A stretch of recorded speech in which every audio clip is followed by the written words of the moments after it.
Hello and welcome to CEO Insights, the program that interviews top managers here in Vietnam.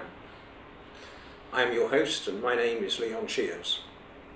Today I'm delighted to say that I've got a friend and colleague, Mr. Bruce Flanagan, and he's joining us to discuss himself and his business here in Vietnam. So the inevitable first question is, why Vietnam? Why Vietnam? I love Vietnam. When I was a kid, I would watch the news about the war and cry. I don't know why, but from as young as I can remember, I had an interest in Vietnam. Then I worked as a cabinet maker, an apprenticeship.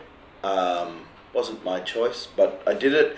And anyway, in that space, there was a lot of labourers working there were Vietnamese, and I used to go and have lunch with them rather than they literally had two lunchrooms because the Australians didn't like the food, the smell of the food the Vietnamese cooked. So I used to go and have lunch with them. It was a really strange thing that I've always seemed to have a love and a like and a desire for Vietnam and Vietnamese people. So I had an opportunity come up to be the country manager for Vietnam, Cambodia and Laos for an international NGO, and that's what brought me here, and worked for them for over 10 years and just loved the place. I mean, my love grew. Food, people, the opportunity. I personally find Vietnamese hardworking and creative and just passionate, even more so than others in the region. And yeah, I guess that's why Vietnam. And how long ago was that when you first came? 1991. I visited Vietnam 1989 on a trip, and then moved to Hanoi in 1991. So been here a little while. And you now have family here? Yes, married with two boys, adopted two boys here, not that long ago, about 3 years ago, and that's been both a challenge and total blessing. Right. And you came to start here in an NGO. What type of NGO and how did that work out? So at first we did relief work because there was a lot of poverty in those days, so we ran some handicap centres and orphanages and relief from the storms and things like that. We developed into microeconomic development business, so starting pig farms, fish farms, and then plastics factories, so lending out money and then getting it back in to help them develop their lives in the poorer parts of Vietnam. So that must have been quite a culture shock. When I first came, culture shock, but as I said, I don't know why I had this love and desire for Vietnamese people. So on one sense, sure, culture shock, but on the other side, I enjoyed it. I enjoyed it from the moment I got here. Well, I certainly found that. And as you know, I've been here about 3.5 years, and it gets better all the time. How did you make the transition from NGO, non-profit making presumably, through to real business and the need and desire to make a profit? Sure. So my insight into Vietnamese people being hardworking, creative, and intelligent remained, but I saw some real challenges in the traditional style of management, and especially the traditional style of management. And I didn't see that younger people were given the opportunity, both because of that management style and secondly some other cultural issues. So I had a real passion to see how I could develop leaders. Right. So I began to I did further study and research and personal development, and So that's where I moved into then leadership development, training and coaching. And then after that I worked primarily in CEO coaching. So for about 5 years I focused almost entirely on CEO coaching.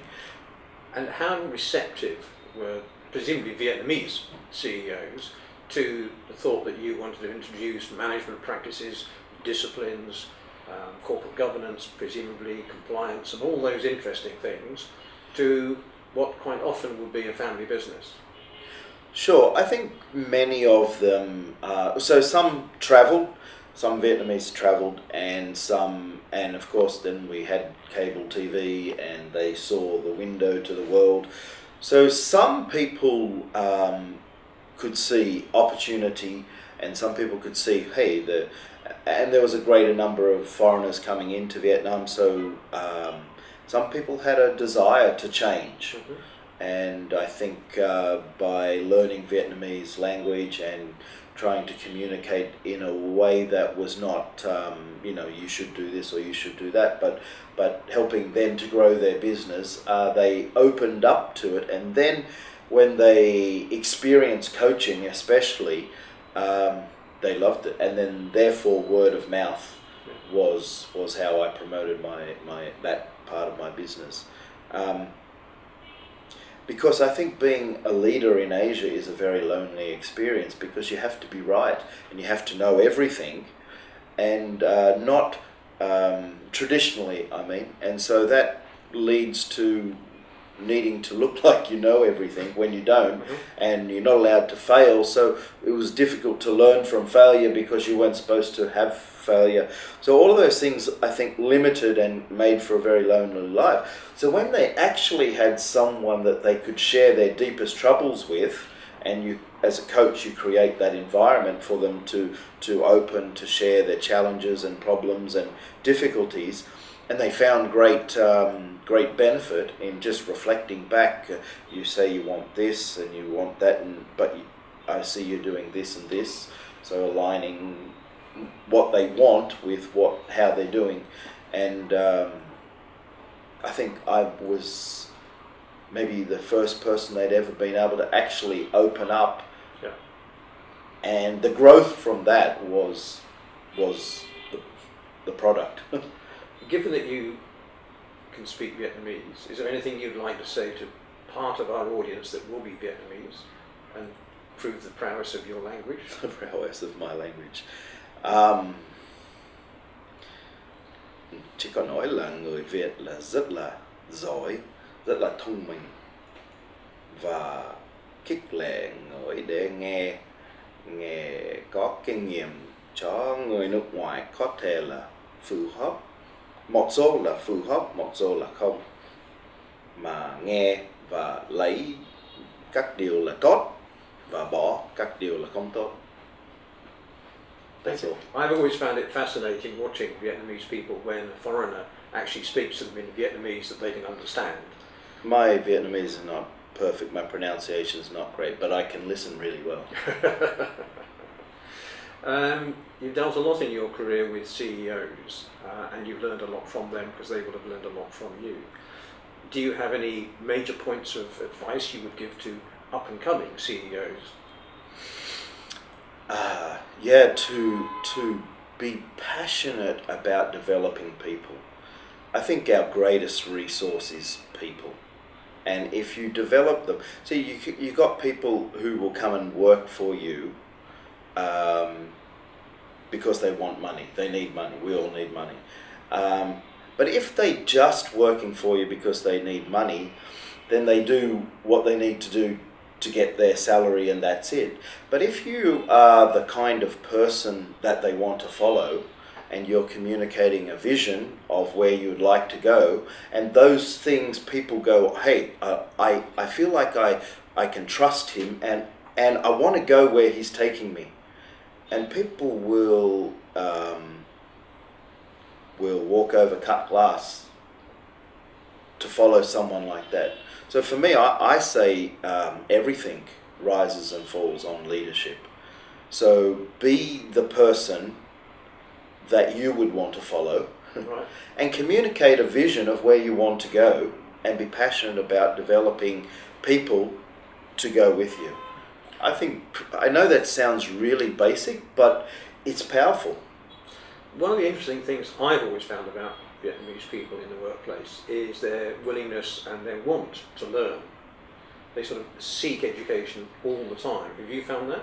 Sure, I think there's two parts to that. On one hand, I think the younger generation now, there's a lot of people who really want to be well off. They want what they might see on TV or so on, and so they're passionate to learn and to grow. There was a generation, I think it's fading out now, who they want the certificate, not necessarily the learning. Right. But for sure the younger people are passionate about learning and growing, and that's exciting.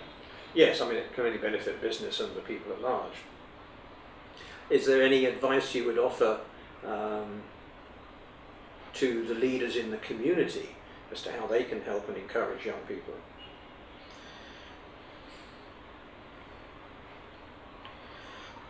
Again, I think it's about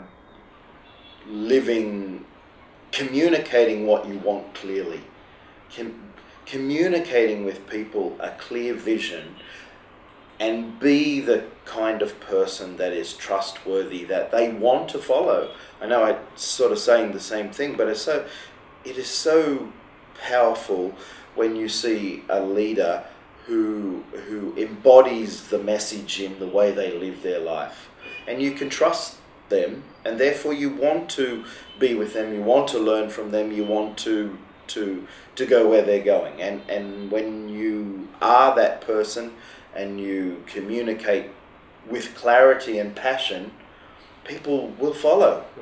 And that is the first step to making it all happen, I think. You're clearly passionate about that, and much to be admired. So what are you doing these days, and what's happening in your... So I went to work for a publishing company, and I spent a bit over a year there, and that was a fascinating experience, and again gave me insights to how some Vietnamese businesses run, and it also opened me up to experience the whole media business. And our company was representative of the Cannes Lions Festival of Creativity, so awards and learning for the advertising industry. So just being involved in that industry and being involved with the Cannes Lions really opened my eyes to the advertising world, the media world. And so as a springboard from that, I'm now working on a few projects, one of which is with FB&C, and I'm just loving it. I'm enjoying consulting. I'm enjoying still some leadership development and coaching, and doing some business development as well. I kind of taking my experience from the past and using it in some unique and creative ways. And I've got a few projects that I'm will be revealing soon. But I'm as passionate and excited about living and working in Vietnam as ever. And so what pearls of wisdom would you pass on to the government that they might help build a sustainable growth for over the next generation or two? I think the greatest thing that they could do is to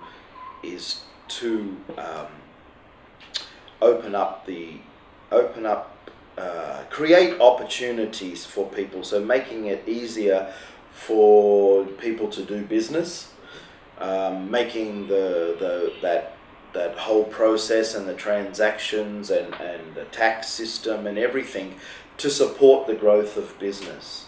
And if they were able to do that to make doing business easier, and I think they are. I heard recently we're going to get rid of the red chop. I don't know, I think that's exciting. There's a few initiatives that the government are currently doing that I think is actually quite exciting. Continue moving those things along. Certainly in terms of banking and finance, and banking is not my strong point, but certainly there's a lack of capital in the market right now, and businesses need capital to develop their business. So since that's not my expertise, I just say whatever it is, you see if we can find ways to get capital into the right people's hands. Yeah, yeah. And what about Bruce? Bruce in the next 5 years? Yeah, well, since I moved into the media space and marketing, and I'm looking to do more in terms of television and digital marketing, and combining that whole learning, coaching and management development and media sort of into a unique package of things. Yeah. Oh, that sounds exciting. It is. And anything else you'd like to add to your illustrious sojourn in Vietnam? Just be passionate about what you do. Find out what it is that you really want to do. That's what I'd love to communicate with young people. Find out what it is you want to do, and then spend time learning and growing, and never stop, and be passionate about it, and give it all you've got. Why be half-hearted about whatever it is you're doing? That's what I think. You've got to just give it everything. Well, I think one of the problems, and that you'll tell me if I'm right or wrong, please do, is that in terms of education and career development, doesn't seem to be much of a bridge between getting your university degree and helping you find something in an industry, in a trade, in a profession that you can feel passionate about. Because it seems to me that a lot of people are, as you said earlier, sort of driven by money and the need to get some now, as opposed to I can invest my time and make some real money later, but enjoy doing that. Is that something you find? Sure. So I think it's true all around the world that the universities or schools don't always equip people to work. But it's more true here. So certainly aligning schooling and university and training trades and whatever it is with people, at what people can actually do in the workplace would be certainly helpful. But I don't think the education system around the world will look like it does when you or when we were growing up. Be self-motivated to learn. Learn through a variety. I mean, there's so much opportunity to learn through books, through videos. I mean, if you've got a smartphone you can buy for $100, the world is at your fingers. So if you're passionate about learning, don't worry about the educational institution. I mean, don't disregard it. It is important. It's good discipline, but you don't need that to be your only source for learning. Well, thank you very much. Thank you very much, Bruce. Really, really interesting talking to you. Thank you very much. My pleasure. And thank you to our audience for watching this interview with Bruce, who's given us an insight into his life and career here in Vietnam, which he clearly feels passionate about and enjoys. And I do hope you'll watch the next program we have in CEO Insights. And this is Leon Shears saying thank you, and thank you for watching us.